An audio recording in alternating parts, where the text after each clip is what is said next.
শুক্রবার সকাল থেকে আবহাওয়াটা এত সুন্দর ছিল, এত বাতাস ছিল, মন চাচ্ছিল যে একটু নৌকায় ঘুরি। কিন্তু দুপুরে খাওয়ার পরে শরীর আর কোনোভাবেই সায় দিচ্ছিল না যে বাসা থেকে বের হই। কিন্তু মেয়ের অত্যাচারে কোনোভাবেই আর বাসায় থাকা হলো না। খাওয়ার পরে 10 মিনিট রেস্ট করতেও দিল না। রওনা হলাম বাসা থেকে কাছেই কাকরাইনের নলাম ব্রিজের পাশেই একটা ভাইরাল হালিমের দোকান আছে, ইউটিউবে অনেক বেশি ভাইরাল। আর বাবাও সেখানকার হালিম খেয়েছে, সেটা নাকি অনেক বেশি মজার। সেটাই খাওয়ার জন্য যাচ্ছি আর একটু নৌকায় ঘুরবো।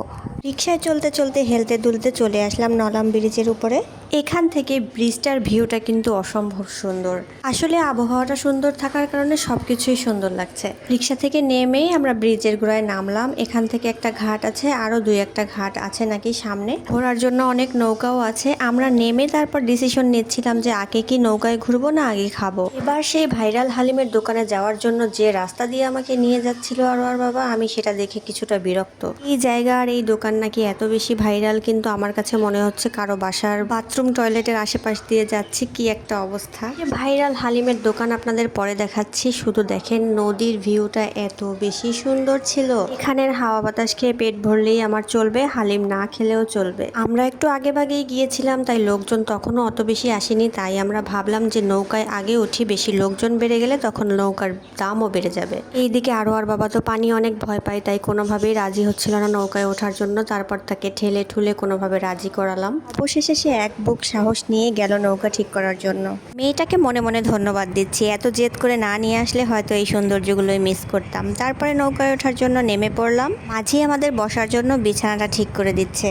সত্যি বলতে ছোটবেলা থেকে নৌকায় অনেক চড়েছি, কিন্তু ওই দিনের আবহাওয়াটা যেন একটু বেশি সুন্দর ছিল, অনেক বেশি ভালো লাগছিল। আমরা ছোটবেলায় কচুরি পানার এই পাতাগুলো দিয়ে এভাবে পুতুল বানিয়ে খেলতাম। পাতা দিয়ে এরকম ছিঁড়ে ছিঁড়ে চুল বানাতাম। সেই ছোটবেলার গল্প মেয়েকে বলছিলাম, আর মেয়েকেও একটা পুতুল বানিয়ে দিলাম খেলার জন্য। ওই যে একটু দূরে কি সুন্দর একটা পালতোলা নৌকা, অনেক দিন পরে মনে হয় পালতোলা নৌকা দেখলাম। এইদিকে আমার হাবিবি তো একদম ভয়ে কুচুমুচু হয়ে বসে আছে, আর আমরা দুজন সেটা নিয়ে হাসতে হাসতে গড়াগড়ি অবস্থা। আচ্ছা, আমি যে ড্রেসটা পরে আছি, ড্রেসটা কেমন লাগছে বলেন তো? আমি একটা অনলাইন পেজ থেকে গজ কাপড় কিনে ড্রেসটা ডিজাইন করে বানিয়েছি। বানানোর পরে তো নিজেই নিজের ড্রেসের প্রেমে পড়ে গেছি। হয় না, আরাম, শান্তি, সৌন্দর্য, স্টাইল সব একসাথে।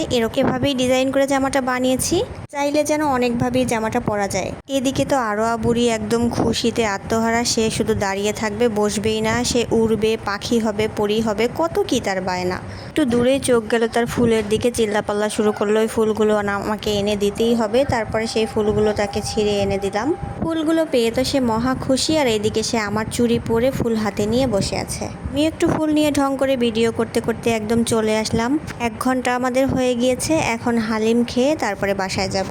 আমরা ফিরে আসতে আসতে হালিমের দোকানে ভালো রকমের ভিড় শুরু হয়ে গিয়েছে। দোকানটা নাকি 5 টাকা প্লেট থেকে শুরু করে সেই জমানা থেকে এই দোকানটা চলে। এখন বাটি বা প্লেট 60 টাকা করে নেয়। দোকান বা দোকানের আসবাবপত্র কোনো কিছুই দেখলে আপনার মনে হবে না এটা কোনো ভাইরাল দোকান। তবে হালিমটা এত বেশি মজার, আমি এরকম হালিম আগে কখনো খাইনি। আর তুলনামূলক আমার কাছে দামটাও অনেক কম লেগেছে। এই যে এতটুকু বাটির হালিমের মধ্যে 6 পিস মাংস পেয়েছি আমি।